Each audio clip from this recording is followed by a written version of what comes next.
Dr. Joshi, why cognitive behavioral therapy?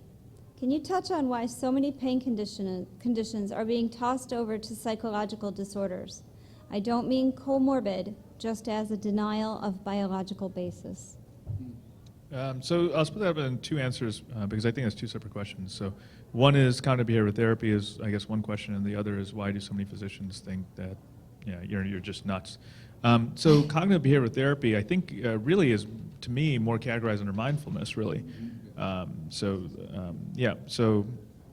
I have nothing against it. I think it's wonderful, and really, I guess you guys could even expand on that. Now, why do so many physicians in general think that pain patients are nuts? Because they're nuts. I don't know. Maybe that's the best answer, huh? Yeah. Okay. Yeah. This actually is a long answer. I'll summarize it. If we still today, how many medical schools in America have formal pain management curriculums? And the answer is 0. Big fat donut. That's a big problem, considering that pain is the reason we see physicians now. We defined pain in my presentation, so pain is why we see them. If something's bothering you, you see something. That's actually considered pain. But we have literally, I gave a lecture about a month ago, and there was 2 med students there, and they confirmed the same thing. They had no pain management training in their medical school.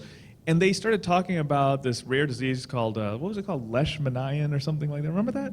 I don't remember what it's called because I haven't seen it ever. And it's like 4 people in the world have it. And they spent days talking about it, and they have literally, no joke, these med students didn't even know what neuropathic pain was. They had never heard of CRPS. And I showed them a slide on claims data of all the neuropathic pain claims data, insurance claims data, 10% were CRPS. And these guys are graduating. I gave this lecture in July. They were graduating at the end of July. They never even heard of it.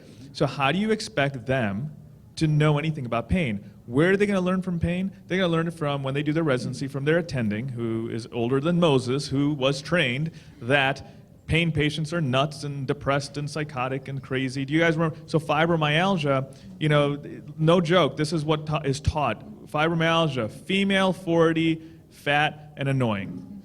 I'm sorry, I'm not being offensive. That is what is taught. Am I wrong? That is what is taught.